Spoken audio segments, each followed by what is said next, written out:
Don't be ashamed to learn things that you need to know. Here's Sexplanations with Dr. Doe. Sexplanations podcast episode 41 with the videographer, director, and editor of Sexplanations YouTube channel, Maia. Hi. Hi. Hello. Thanks for coming onto the podcast. Thanks for having me. Do you feel like you're in a different room of the same house? Oh, that's an interesting way of putting it.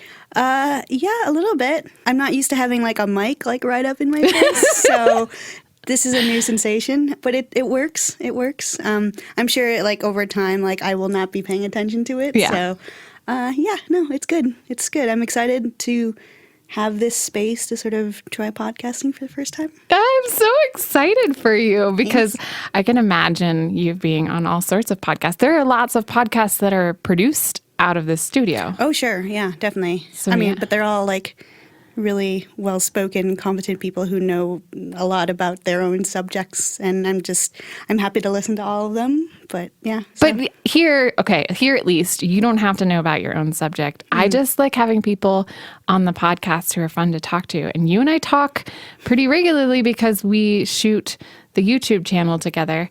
And you keep me calm and entertained and coach me through how to do life. And it's lovely. Great. So I try. Yeah. Let's do it for everyone else to hear. Sounds good. Good. All right. So before we launch into some questions that I have for you, I want to give a special shout out to the people on Patreon, Sexplanations podcast Patreon page, who go above and beyond to support the show. Ben, Joanna, Donna Flint, the Millers, and Paul Nixon. Thank you all. Oh my gosh, so awesome. So usually we do a test question. I give you a multiple choice question. Testies, something, testies. We play the jingle. But all of these questions are going to be part of that. So are you ready? You know what the questions are. It's been a while since I listened to the podcast. Sorry. No. I mean, the questions are based on an episode that we did on the Sexplanations YouTube channel. And those questions were originally asked of me and Nick, the first videographer of the show. So, yes. Yes, good. Those questions. Yes, you know those questions. Yes. You know the answers to those questions. Maybe I made some notes. Maybe I'll refer to them now. It's amazing. I have such a different personality type than all the videographers that I've worked with. All of you are very organized. I think you're all J's, right? Oh, man. Do you know your Myers-Briggs? Yes. So it has been like 14, 16 years or so since I took the Myers-Briggs. So whatever result I was then, I'm probably not now.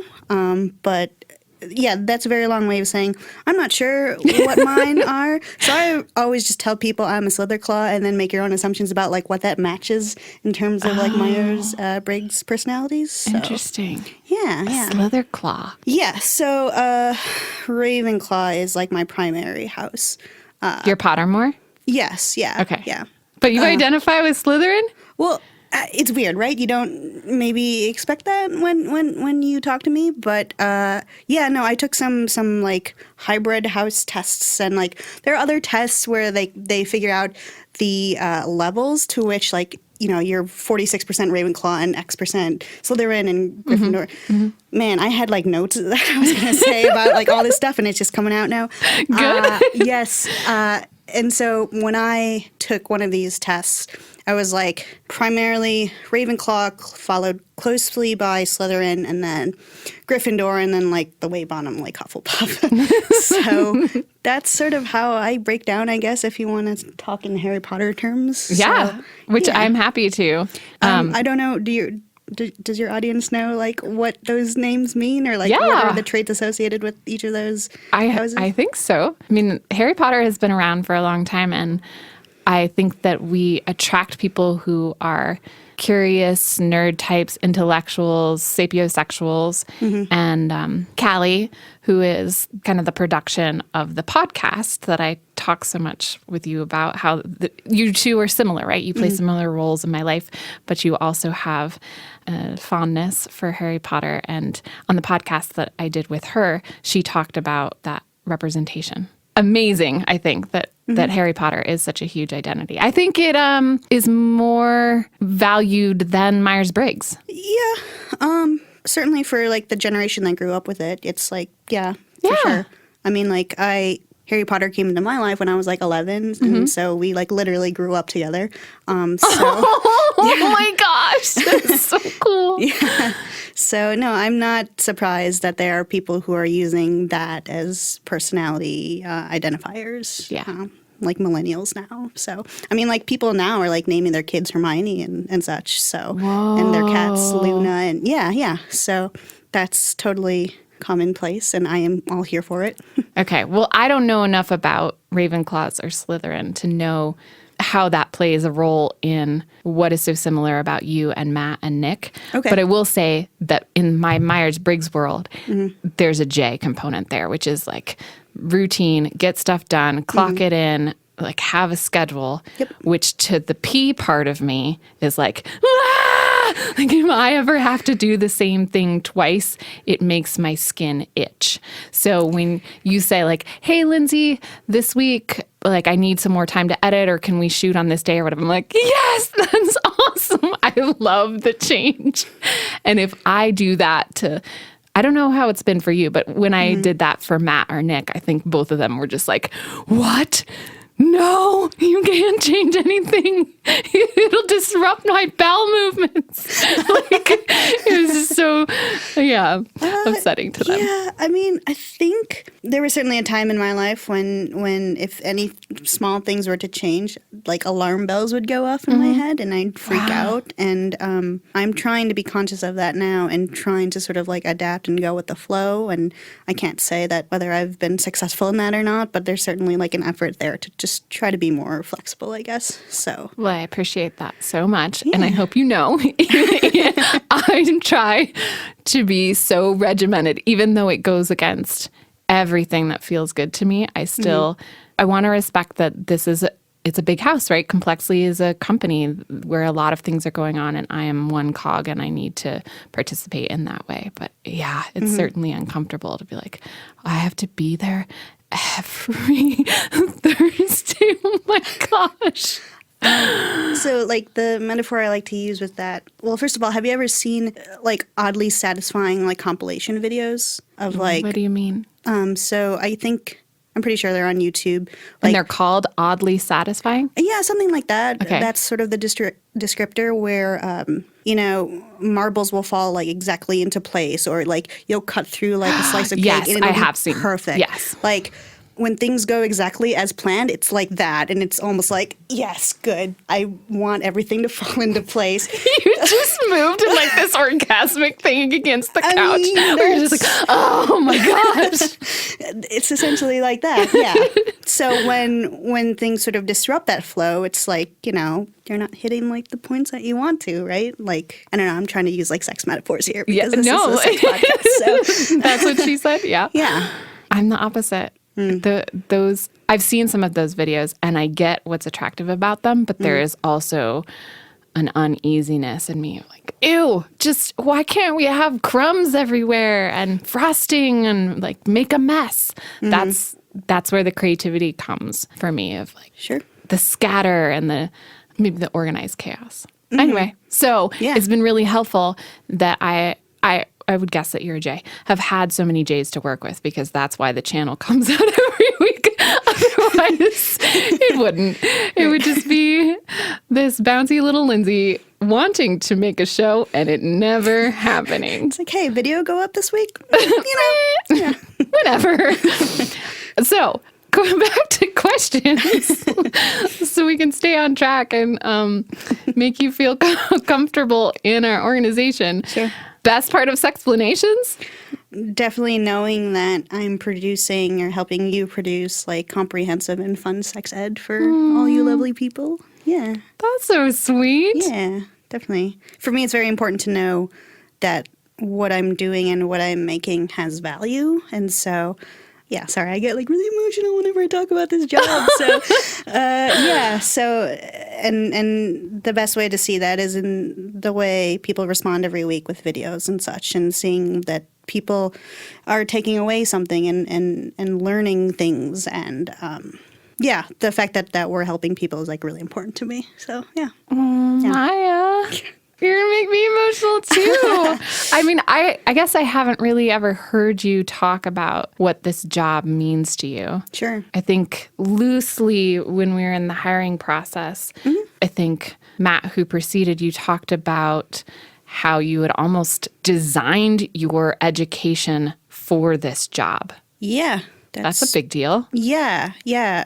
Ooh, so really quickly, a little bit about me. Yes, please. I finished undergrad like several years ago and got a bachelor's in psychology. And for, several years up to that point, like I'd wanted to become a psychologist. And so I thought that was a career path I was going to go down. And so I had set myself up in this job that was like supposed to lead me on the path of becoming a psychologist or more grad school. And then a few years into that, while it was important to me to know that I was doing valuable work, like it wasn't stuff that I found that I was passionate about. It wasn't getting me up in the morning. And so, I decided to make the career change into YouTube and not necessarily vlogging as like a career, but more working behind the scenes because that was what interested me. And like I'd always had an interest in producing video, even ever since I was like a kid. It's just that I had never considered a creative career as like something I could attain.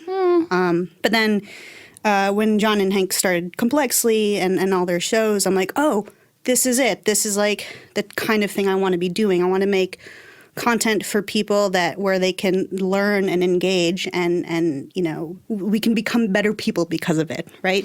So Wow. I was like, how do I make content like that? Like, how do I get that job? Sorry, I just had the mic. So, when they were putting out job postings and such, I would look at the requirements and I'd say, okay, I don't know that. I don't know that. I need experience in that. So I ended up making the decision to go back to school to get all those skills, which was a very good process, for lack of a better word. Like I really learned a lot. And then while developing those hard skills, I was also developing like the soft skills of learning how to network with people and work on like bigger creative projects and such. So that by the time I applied for this job, like I not only had, the technical skills to do this stuff, but I knew how to work in this space because I'd been sort of leading up to it for so long. So, Wow. yeah. That's amazing. Yeah.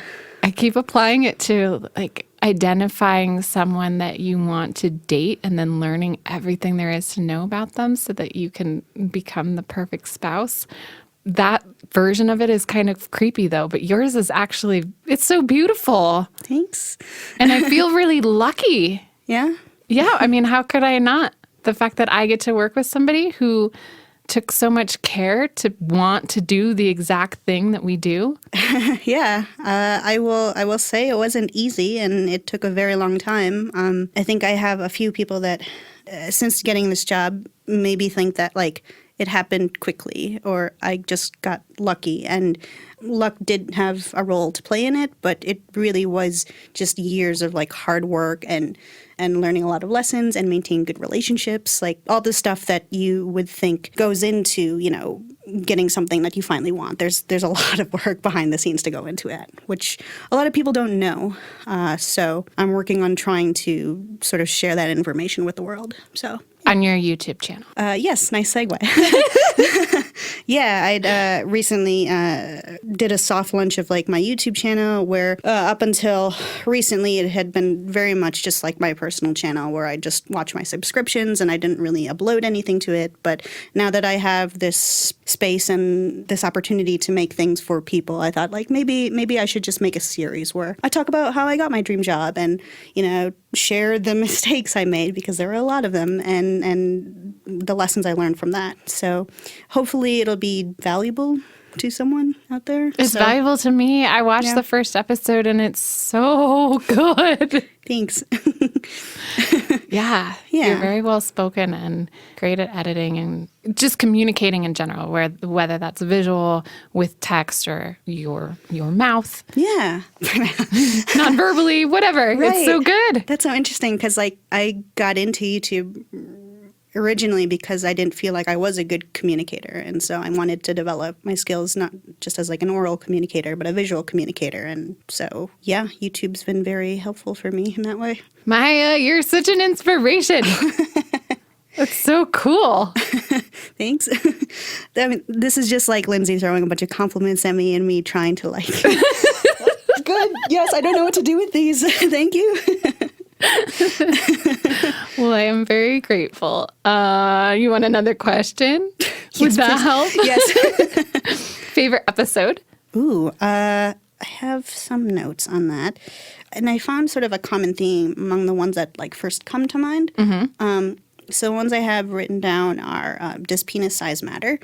Orgasmic sex positions, and Are Hickeys Harmful? And those come to mind first because they involved a lot of like B-roll and like interesting graphics. And for me, when I'm making videos, the opportunity to do something a little bit different, such as B-roll or like put zombie makeup on you or something, that's always fun to do. Like that's where I get to sort of play. And like as much as I am a person who enjoys routine and feels good when I can do something the same every week, like those are moments when it's going to be different, and I actually like really welcome those moments and getting to flesh out my creativity in new and exciting ways. So yeah, I like when we can do different things content-wise. Me too. Yeah. Me too. Yeah. I really like those episodes. I have been so excited about the things that we have been creating and the diversity of them. I mean, I've always tried to do that throughout the channel where it's like, okay,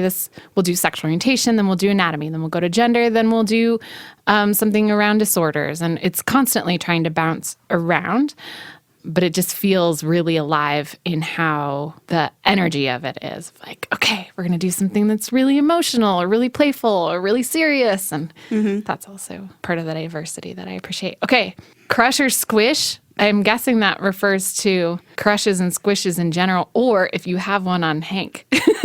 On Hank, is that the common? I mean, I have a lot of respect and admiration for what he does.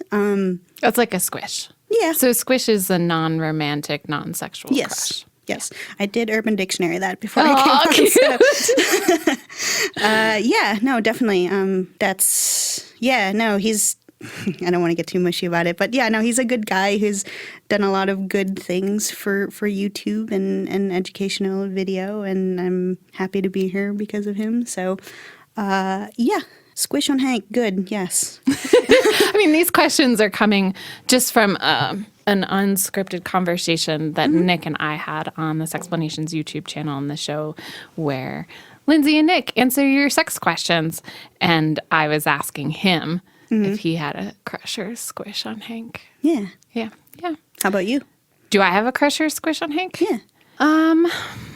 I think before working with him in a professional capacity, there's definitely a crush. I was a fangirl, right? I was a nerd fighter way before I was doing the Sexplanations show. Totally. Now I don't have a crush on him. I have a squish, though. Yeah. I don't know how to not have a squish on him or his brother or his dad or his mom or his wife. Like That whole family. Biggest squish. I will say that I had and still do, I guess, like the biggest squish on like John. Like certainly before Hank. Really?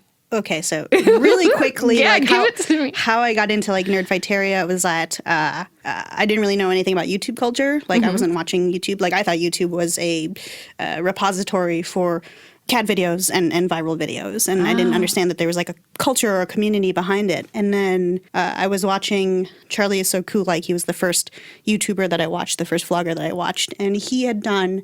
Usually he would do like talk to the camera vlogs, right? So, you know, cute, funny, educational vlogs. And then one time he did a video where he didn't really show his face, and he just went around his hometown showing like different places and talking about his relationships with them. And I'm like, oh, this is a very insightful vlog. And it was called Thoughts from Places like Home or something like that. And then in the doobly-doo, he had linked to the Vlogbrothers saying like, oh, this was inspired by the Vlogbrothers. I'm like, oh, that's cool. I don't know what that is.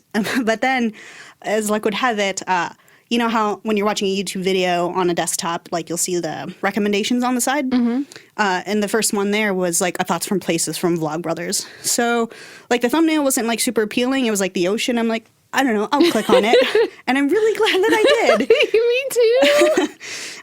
And so I clicked on it, and again, it wasn't like much of like any person's face. Like the first face that I saw in there was John's, but then John was just had this really sort of poetic way of talking about things, and like by the end, I was just like, this guy, like he speaks to me, you know, like I need to know more about this guy. So, you know, click on his YouTube channel because I thought it was just his at first.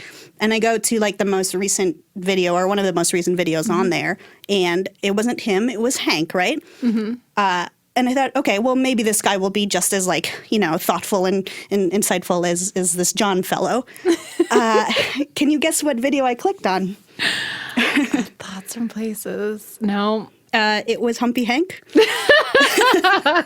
So my introduction to Hank was Hank going around Missoula humping various Missoulian things. And I was just like, well, that's it. I'm sold. Like we've got, you know, a combination of like really sort of well thought out. Pensive writer, yes, in John. And then we have this like weird guy who is like really funny and like, I don't know, he's sort of seemed like a funny kid brother to me. So I'm like, okay, that's an interesting combination.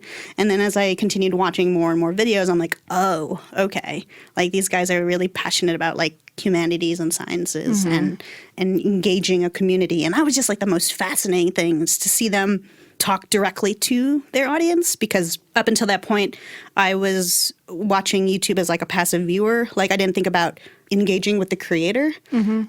Like I never even looked at the comment section because I'm like, YouTube comments are all just like dumb trolls, right? Yeah. And then I remember specifically one video. It's always a John video. I'm now remembering. John always has a way of like introducing me to like new YouTube things, but it happened to be a John video, and I can't remember the video or what the context was, but he basically said like, my favorite part of making these YouTube videos aren't even what goes on in here, and he was gesturing to the frame of the video. He's like, what my favorite parts of YouTube is whatever goes on down there, and he points down to the comments, and I'm like, oh, right, comments are a thing. And so they're so good. Yeah, right?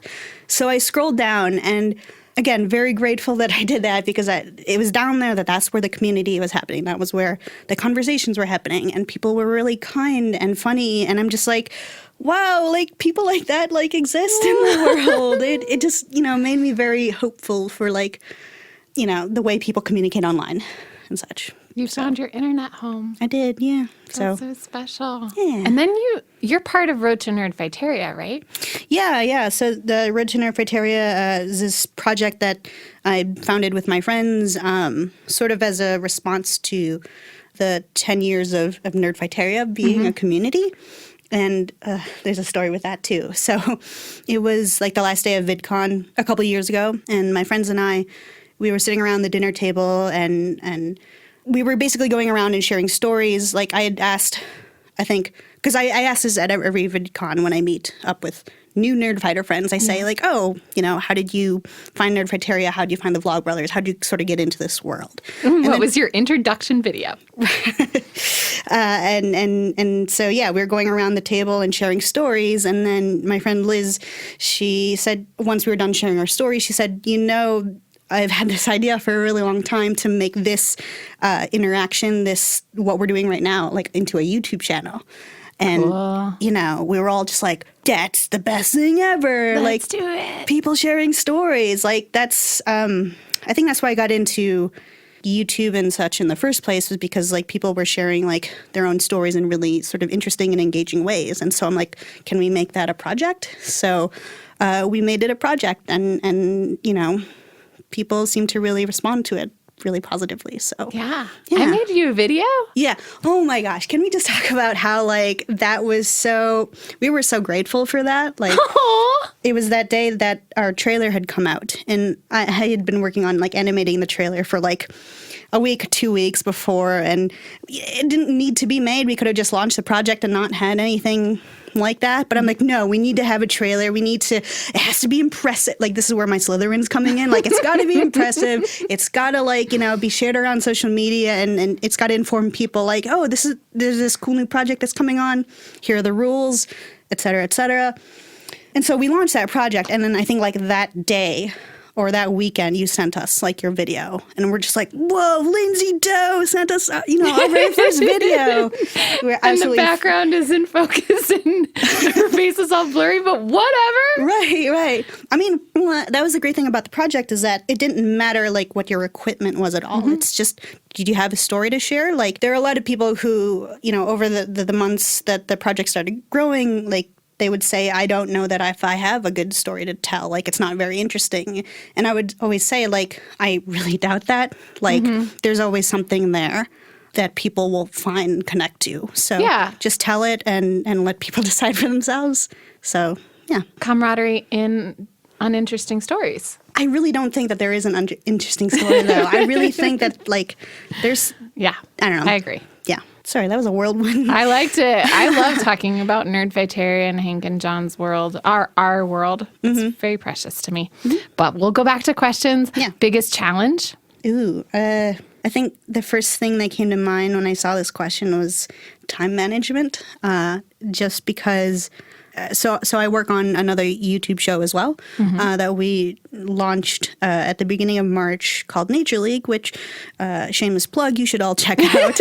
It's awesome. Yeah, it's a channel by Complexly about like basically exploring life on Earth, and hosted by the wonderful Britt Gardner of SciShow Psych, which is also a channel you should check out if you haven't already. Like, that's part of my daily routine is to have like SciShow Psych playing on the background as I get ready for my day. So, along with a bunch of other like Complexly shows, like every now and then I'll have like TFD, The Financial Diet, going on in the background. Like Matthew Geddes would be very upset if I didn't at least plug that while I was here.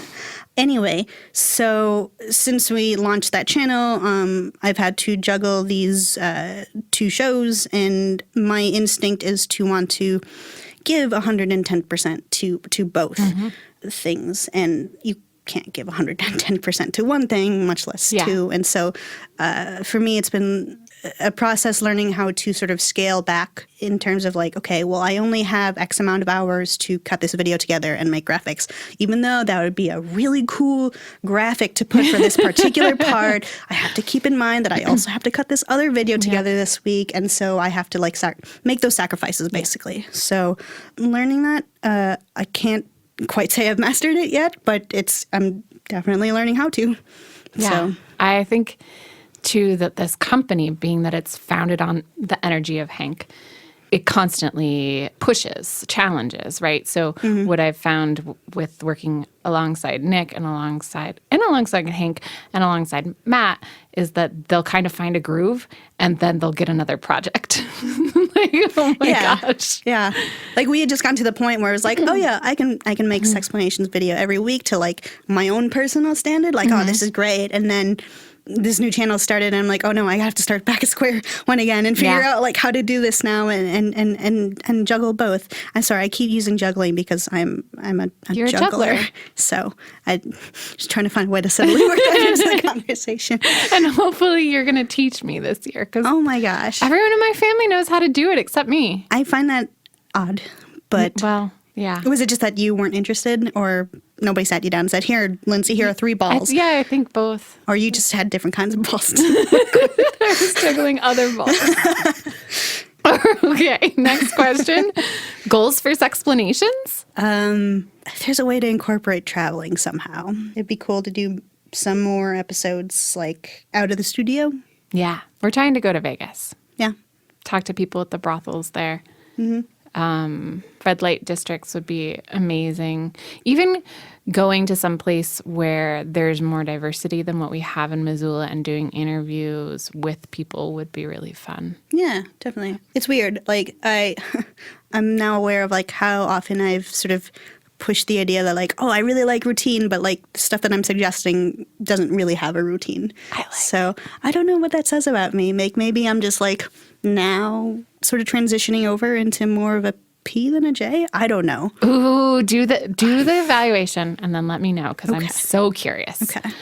Proudest moments? For me, it's when we tackle like really sort of nuanced topics in a really thoughtful way. And when I feel like we do it right and it gets people talking and saying like, maybe that's not my thing, but it's like, I really like how you covered all these aspects and all these different viewpoints. The choking video? Yes, that was going to be one that I was going to reference. I've been really happy with the response to that. Yeah, you nailed it. I mean, it's all you. We nailed it. Yeah. I mean, that was one where like I knew that this was going to be an important video because it could potentially like save lives, and so I really wanted to do right by that in terms of like graphics and stuff, and like it just had to be perfect. So that week I probably spent more hours at the office than I needed to, but like I really wanted that one. If nothing else, I wanted that one to be good. So thank you. Yeah, you're welcome. Thank you. So I love that. You're so wonderful. All right, greatest troubleshooting moments. I don't know if this is like interesting at all, but like for me, when I think of greatest troubleshooting moments, I tend to think graphics wise. Oh, yeah. So like if we have an idea for a graphic and then it doesn't work out, like trying to find a way around that. And I was trying to think of like specific examples. Of course, the one that first came to mind again was the choking episode, right? Yeah. I think because originally we had talked about doing a more using physical props for that and doing it more that way. And I was trying to put the cut together, and I was just finding that those props weren't like popping on screen as much as like they needed to. For clarity's sake, they were slips of paper where I had actually taken different colored construction paper and written in Sharpie the words that you see that you actually animated. Yeah. So continue. Yes. And I think if maybe I had like a week, like we could have made that into some really cool like stop motion-y type thing. Like I'm thinking about all the ways like, oh, we could have done that differently. And like that would have been really cool as well. But again, time. So my thought was that if we had them as like digital graphics versus like, something physical, like we would have more opportunity to manipulate and do what we needed to, change colors if we needed to, like really easy things like that. And so, we ended up going that direction, and that seemed to work. But yeah, then that meant like spending a little bit more time than I had anticipated, like designing those graphics. Yeah. And they weren't like particularly hard or anything. It's just that, again, I wanted everything to be perfect. So It looks so beautiful. thanks. Yeah. And thank you for going in that direction too, or like, Yeah, it was definitely a big deal. That whole episode had been in the works for 4 years, and I was trying so hard to just get it through as a topic, and then ended up just writing it anyway, hoping that once it was on paper, people would be more into it. And there was so much peer review, different people looking at it and giving feedback, and then you did an awesome job with communicating that visually. So thank you. Thanks. My question for you on that episode, how did you feel about having more eyes than you're used to on it and sort of sculpting it into what it was? I love that. I try to have most episodes peer reviewed at some point in the process. So if it's like, hey, tell me what resources you want me to use or what language, conversations that aren't happening in a Google Doc. Or I'm trying to think of what it was. I want to say it was signs of sexual abuse or re-victimization or something, where I had the whole Engaged by Uplift team there. There was like 10 people giving feedback, and I really love that. And it does make it super challenging to take all of those voices and keep it Dr. Doe tone. But it's such a cool learning process for me. So yeah, I like it. Hard, definitely hard. Right. Do you ever worry about like the too many cooks in the kitchen sort of situation happening? It depends on who the cooks are. Yeah. If the cooks are nice, Yes. then I don't mind. Sure. I think there's some negotiation to it too, of like, if a person says this is how I think it should go, and I know as the expert where it actually needs to go, that like, yes, I hear what you're saying, but as the expert, there is a greater thing that I'm working on here that might not be revealed until a few episodes later, or is just about language, and a language that is part of sexology, even if it's not colloquial English, then I don't necessarily take that feedback and change anything. So that's where the balance comes in of like, yes, I want there to be lots of different people in the kitchen, so to speak, but ultimately I need those people to trust me. Even if they're maybe more of an expert on that particular topic than you? No. So, for example, on that episode, a person who identifies as AMP from What's the Safe Word, that he does BDSM education on YouTube. If he had said, you can't use ace bandages for binding the chest because they're elastic and they change shape over time, and I'd be like, brilliant, cool, change made. But if someone said, we need to say ace bandages as part of a sponsorship or whatever, I would ultimately make the decision that like that sponsorship is not worth the risk of putting people in danger because of bad binding. Does that make sense? Yeah, it does. Okay. I mean, now I'm just sitting here like I would just want to have a whole episode about your writing process. I don't know if you have one yet or... There is a version of it. We talked about it on the podcast a few weeks back with my friend Jamie when Subbable first launched, which was the original funding platform that has merged with Patreon.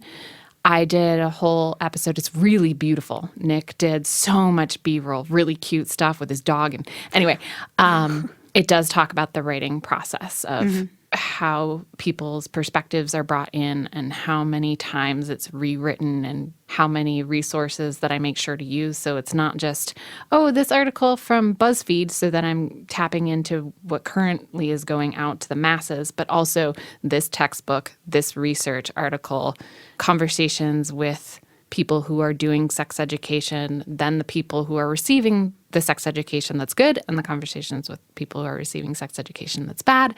Just like so much input is happening in that process. Now you know. Great. Good.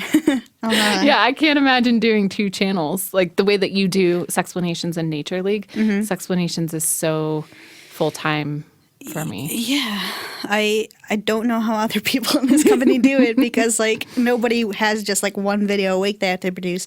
People are producing 2, in some cases 3, and I'm just like, how? Yeah. Matt was doing Financial Diet, Animal Wonders, and Sexplanations just and beautifully blew my mind. And I hope that that's something that like over time I'll just like get faster and better at that stuff so that I don't feel like I'm clumsily trying to juggle things, but I'm more expertly trying to juggle things.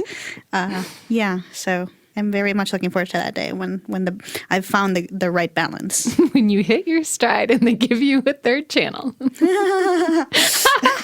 Yes, good. Okay, let's see. Which episodes are you most looking forward to?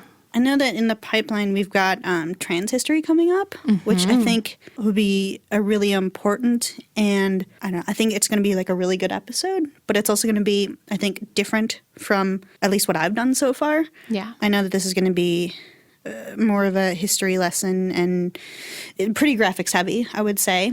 And so I'm interested to see how that'll turn out. Yeah. Because I think it has the potential to be really powerful. Oh, that's a nice word for it. Yeah. In my head, I'm thinking it's going to be really long. Yes. So long. Yes. But yeah, I think a lot of the things that are covered in that script are things I had no idea about. And so I like the idea of bringing that information to other people who probably have no knowledge of trans history as well. So it's fascinating to me. And there was so much more. And I think my greatest disappointment about it is that it's not cross-cultural.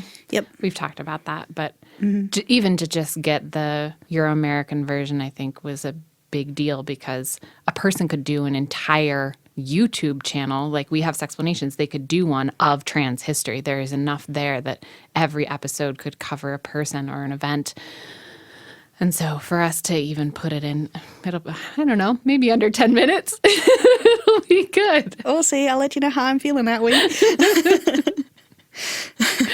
Yeah, it's so interesting. And one of the things that I loved, which didn't make it into the final cut of it, is that there is a story of one of the earliest trans men who started working in a mechanic shop. And the boss of the shop had all of the other mechanics use he, him, his pronouns when referring to this trans man. And I love that story because, one, it's cool in and of itself, but also a good trans friend of mine, Acton, who's been on the Sexplanations YouTube show, has the same story. Cool. It's so cool. Oh, that's nice. He works at he's a small engine mechanic, and the boss was super cool and just made him feel accepted as he is. I just love it. History repeating itself in not all bad ways. Right. We need a little bit of hope here. Right? What I liked about that script is that there were all these like little moments, which like, little victory punch, you know? So if we're able to sort of highlight those, like, and do that right, like, I'll be really happy. So, yeah. Good. Well, all of us now are going to be anticipating it. Let's see. What other questions do I have for you? What do you want to assign for homework? Right. So when I was watching the video that these questions are based off of, I think Nick ended up recommending like some media to consume for you or for whoever was watching. Buffy. Well, Buffy's good. Always recommend Buffy. For me, I started thinking about the media that I've been consuming lately, and I have 2 recommendations. Okay. So in terms of TV, I would recommend watching The Good Place. It's like the newest show that I've gotten into, and like I love it so much. The Good Place. The Good Place. Is it on Netflix? Yes. The first season is on Netflix. Second season is available for people who have fancier platforms than that or have ways of finding shows. Yes. So The Good Place is a comedy by the creators of like Parks and Rec, The Office, Brooklyn Nine-Nine. So that is your style of humor, then like you will really love The Good Place. Okay. Have you heard of it at all? No. Can I explain a little bit about it? Yes. Okay. So Kristen Bell is the protagonist in the show. And so she dies at the beginning. Actually, she's dead at the beginning. And she finds herself in this office with Ted Danson. And she's like, oh, where am I? And he's like, oh, well, you're dead. And she's like, great. And then she asks like, oh, am I in heaven? Am I in hell? And he's like, well, we don't really use those terms, but you're in the good place. And so she's like, oh, cool. But then we find out later that she was not a good person on Earth. And so she should have gone to like the bad place. And so the show is her trying to sort of like, she recognizes that, oh, I should have gone to the bad place. I should not be in here with all these like really well accomplished, you know, people who did good things and gave to charities and all this stuff. So the show is her recognizing that she has this like wonderful opportunity now. She tries to make herself a better person, essentially. So, and earn her spot in the good place. And nobody knows that she's not supposed to be there. And so that's essentially the show. But then like they take it to new heights in season 2. And I don't know, like the way season 1 goes, you think like, oh, the show is just going to end here. I'm trying not to spoil. Don't spoil it. But season 2, like, because of the way season 1 ends, season 2, like, just takes it to another level. And you're like, I don't know how this could be better, but it's better. And I'm really excited for season 3. So it's just so good. It's good. I love it so much. So what was the second show? So this one is a movie. Go see Black Panther if you haven't already. Go do it. It's good. It's very good. I haven't seen it. I'm nervous too. Oh my gosh, you would love it so much. Really? Yeah. Isn't it super violent? Black Panther? Mm-hmm.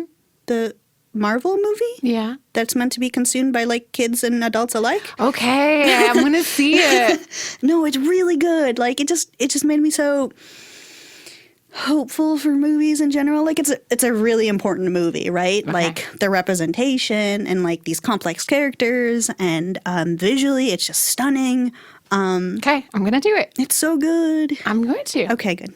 Thank you. That Yes. was the push I need. Well, normally I talk to Nick about it because he understands what I can and can't handle. I can't handle rape even if it's implied. Yeah. I can't, not even it, like, not to Sure. minimize it, but, and I can't handle people being kicked in the stomach or any head violence. Like if somebody gets, you know, in the Heath Ledger with the pencil scene. Oh, yeah. Okay. See? Everybody in the room just had a reaction. Yeah. That stuff. I don't want to Yeah. put that in my brain.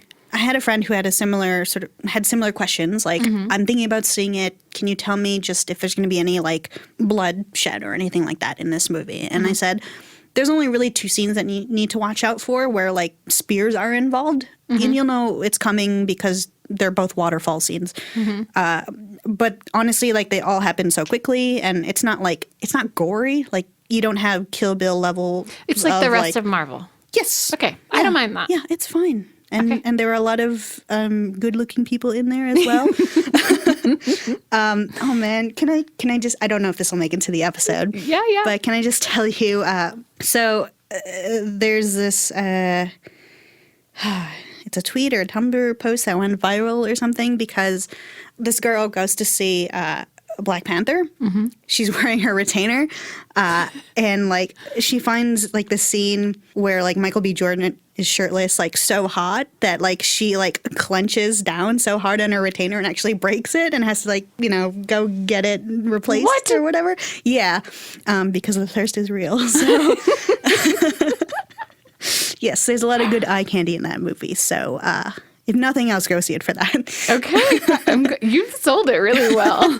Good. That's what I'm here to do. I'm just really in a Marvel mode right now because Infinity War is coming out. And so with some people here at work, we've been watching a movie every week leading up to Infinity War, like all the Marvel movies in order. And so, yeah. I think we're supposed to be watching Civil War this week. So we only have a few more movies to go before we're like all caught up. So Marvel's been on my mind.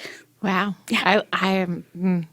It's good. Ant-Man is my guy. We saw Ant-Man recently, and it's a funny movie on its own, but it's definitely, I think, different from like the rest of the Marvel universe. And one of the people that we were watching it with, it was her first time seeing it, and she's like, "Why did nobody tell me how good this movie was?" Yeah, like I don't know, it fulfilled all her expectations of a good movie for Marvel. Yeah, so I really like it. Yeah, it's good.